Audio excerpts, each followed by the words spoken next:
Henry Ford's thirst for power made him many enemies. But in the end, it was a shocking family betrayal that led to his downfall. Henry Ford's young life wasn't what you'd imagine. Born in 1863 on a Michigan farm, Ford went to a one-room school, Springwells Middle School, until 8th grade. After that, he never even attended high school, though he did later take a bookkeeping course. It wouldn't matter. By the time he was 12, two things had already changed his life. Just before Ford left his one-room school for good, his father gave him a life-changing gift. It was a pocket watch, and Ford immediately became entranced by the inner workings of the machine. By the time he was 15, he could dismantle and reassemble the piece practically with his eyes closed, showing a facility with machinery he would nurture into greatness. That year, he also had his first brush with destiny. In 1875, also at age 12, Ford saw a Nichols and Shepard road engine operating, which was, as Ford said, the first automobile other than horse-drawn that I had ever seen. It sparked a burgeoning interest in the future of automobiles, a future that Ford would have a direct hand in. In 1879, Ford left his small Michigan town to work as an apprentice machinist in Detroit. Over the next years, while still working intermittently on the family farm, he began operating and then building steam engines, various other engines, and finally in 1892, his first motor car in his home workshop.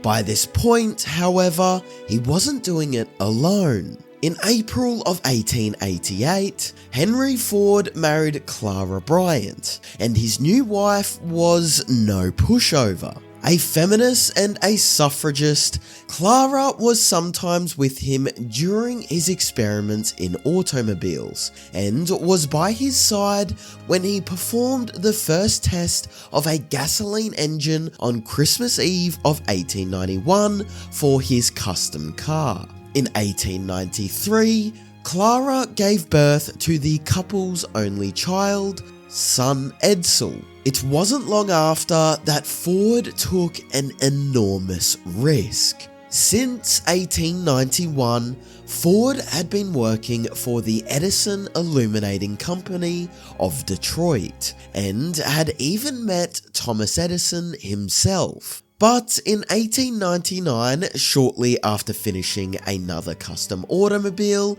in his home garage, Ford resigned from Edison's company, struck out on his own, and founded the Detroit Automobile Company.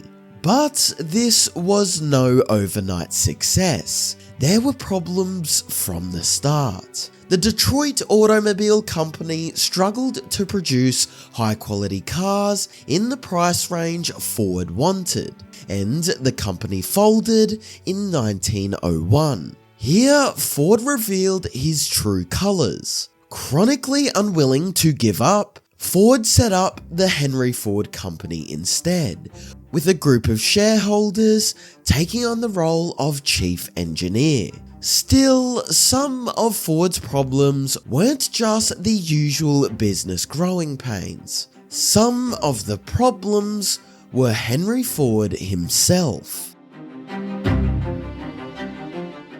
The Henry Ford Company also struggled, and in 1902, its stockholders brought in machinist Henry M. Leland as a consultant to discuss liquidating their assets. Although Leland actually recommended reorganizing the company instead of dissolving it, it was all too much for Ford's ego, and he left the company he'd given his name to. It It was a big mistake. In his role as consultant, Leland had actually provided the company with some good advice Ford should have listened to, namely to make a new kind of car powered by the single-cylinder engine Leland had designed for Oldsmobile. To Ford's likely chagrin, the outfit ended up flourishing without him, now under the name Cadillac. Ford, for his part, was on to the next thing, but everywhere he went, his temper followed. In the summer of 1903, Ford had gathered together a ragtag group of investors, including John and Horace Dodge, to form the Ford Motor Company. But by then, even Ford's business partners viewed him as something of a liability. To avoid Ford's volatility, they actually made another investor, John S. Gray, president of the company rather than Ford. In 1908, Ford put out his famous Model T, and he finally got everything perfect. For years, he had been looking for a way to make a reliable car that was inexpensive to produce and thus accessible to most Americans, not to mention easy to operate. With the Model T, he finally had his dream vehicle. The effect was almost immediate.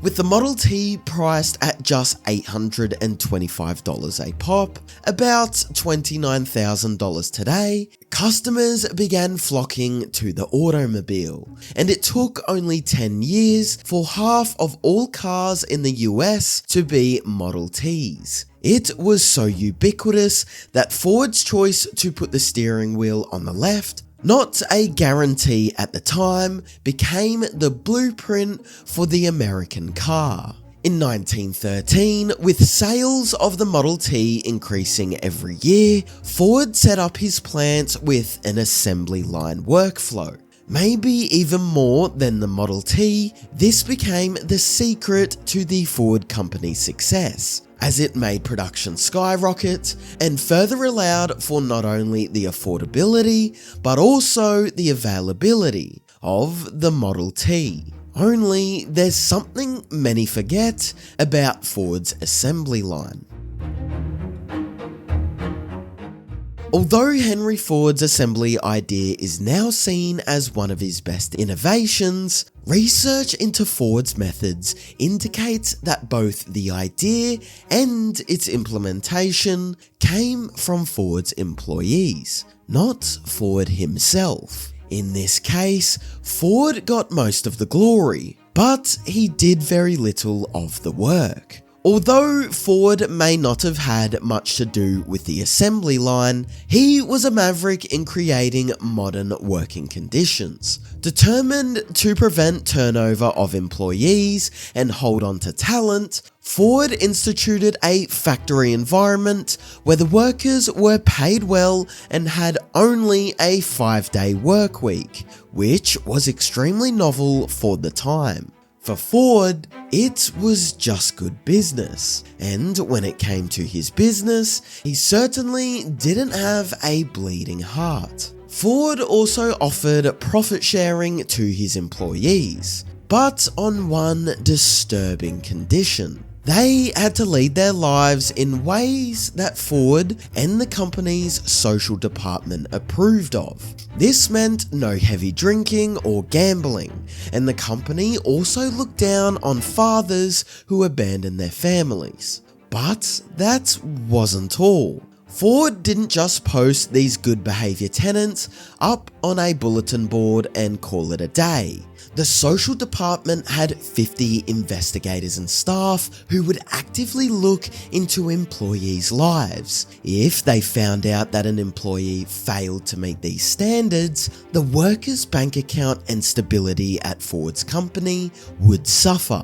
In 1918, Ford was in his mid-50s when he decided to hand over Ford Motor Company to his son Edsel Ford. But this wasn't what it looked like. Henry had passed the torch in name, but he kept the power of veto and would frequently reverse Edsel's decisions. In other words, he hadn't really given up the company, and he certainly hadn't given up his thirst for power. By now, the Model T had made a lot of people a lot of money, and that's exactly what Henry Ford didn't want. While he had needed a large group of investors to found Ford Motors, as the 1920s approached, Ford got irritated that he had to share so many of his profits with the people who had supported him from the very beginning. So he came up with a shameless plot. Henry's transfer of power to his son Edsel was also an opportunity for the older Ford to wrest back his company from the stockholders. With Edsel there, Ford flashily started the company Henry Ford and Son. Then let it known he was going to take his best employees to the new outfit. But this was a bald-faced lie.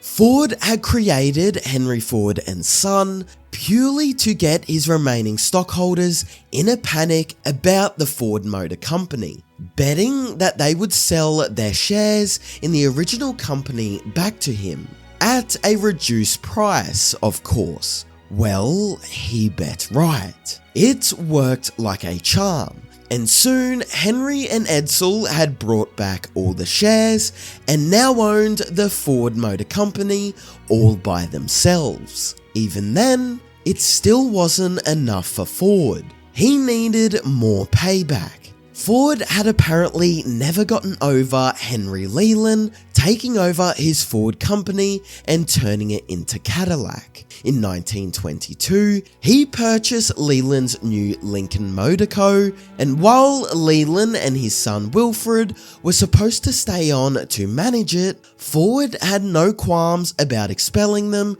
soon after the sale went through.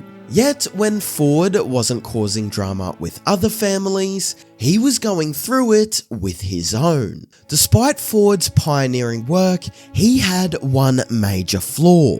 He was, at heart, extremely conservative about his cars. Although other car companies like GM were now producing multiple kinds of cars in a price ladder model, Ford was determined to just produce the Model T over and over again, had no interest in tweaking a car's looks, and had even less interest in the luxury car market. But even his own family didn't agree with him.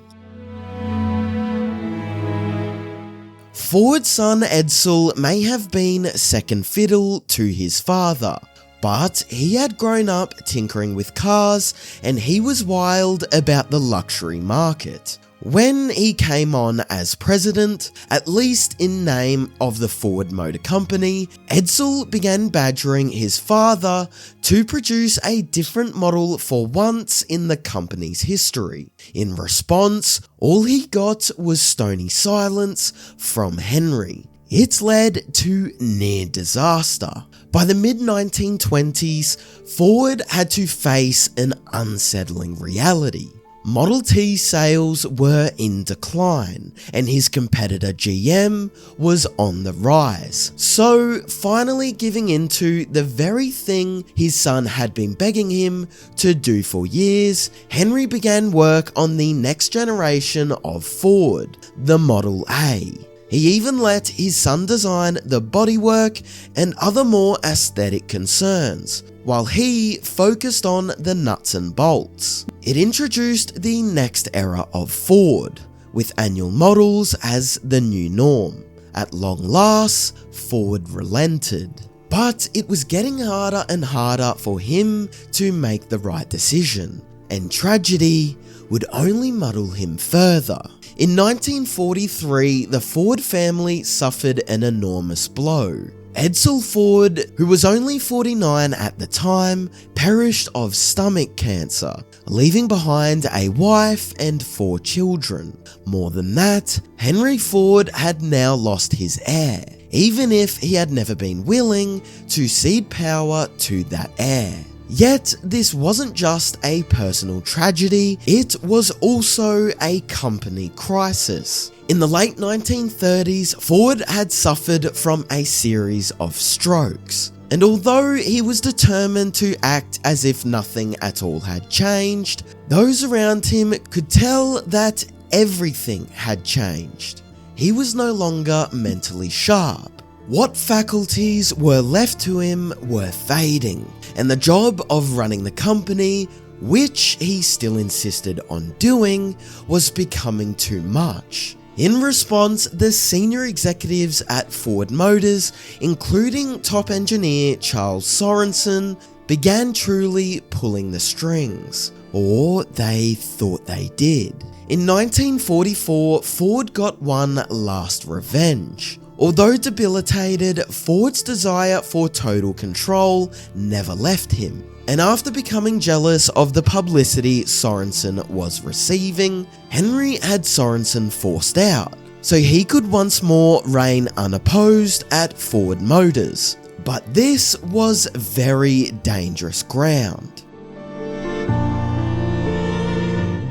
By this time, the United States had entered World War II, and Ford, though still against the conflict, had many factories supporting the effort. As such, Washington was watching Henry Ford's declining capabilities and company infighting in alarm, and even had discussion about whether or not to instigate a coup at Ford Motors. In the end, it was Ford's own family who brought him down. In 1945, with the now utterly mismanaged Ford Motor Company on the verge of actual bankruptcy, Ford's family dealt him a cold betrayal. His wife Clara and Edsel's widow Eleanor cornered the 82-year-old man and insisted he transfer power to Edsel's son, Henry Ford II.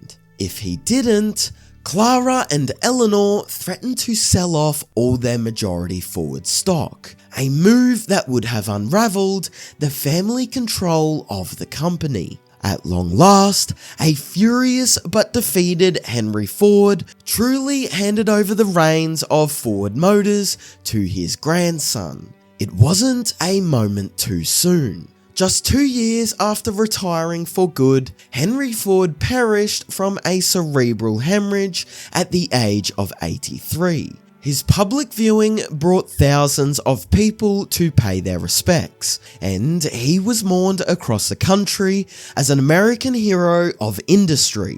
But even beyond his Succession-esque management style, there was a black mark on Ford's reputation. Since the outbreak of World War I, Ford indulged in and obsessed over conspiracy theories about the Jewish people. In 1918, he even bought his hometown newspaper, the Dearborn Independent, to expound his anti-Semitic beliefs, and his vitriol only increased as the years went on and World War II fomented. Ford would later claim he didn't write these articles and wasn't even fully aware of what the Independent printed. But his personal life tells a much different story. Throughout the rise of Germany in World War II, Ford was in contact with several National Socialist sympathizers, and he gave money to certain members of Reich-affiliated organizations. Most chilling of all, the leader of the Third Reich himself kept a portrait of Ford in his office, once telling the Detroit News, "I regard Henry Ford as my inspiration." Yet some say Henry Ford got his just desserts. After the fall of Germany, when Ford was a wizened old man, his hatred fatally backfired. According to biographer Robert Lacey, in the 1940s, Ford saw a newsreel coming out of liberated Germany and displaying the horrors of the concentration camps, and he was confronted with the atrocities which finally and unanswerably laid bare the bestiality of the prejudice to which he contributed. In the wake of the realization, Ford reportedly collapsed from yet another stroke, his last and most serious, dying soon after. Henry Ford rose from a meagerly educated farm boy to a captain of industry, changing the very fabric of American life in the process. If his obsessions and controlling habits drove his family to the brink, his factories nonetheless boomed, churning out new ways of moving in the world. Yet, for all this, his patriotic image is marred by stains that will never lift, no matter the dark justice of his bitter end. Thanks for watching History Expose. If you love uncovering the best stories in history, hit like and subscribe to keep exploring with us. Don't forget to visit our main page Factinate for more incredible facts about everything.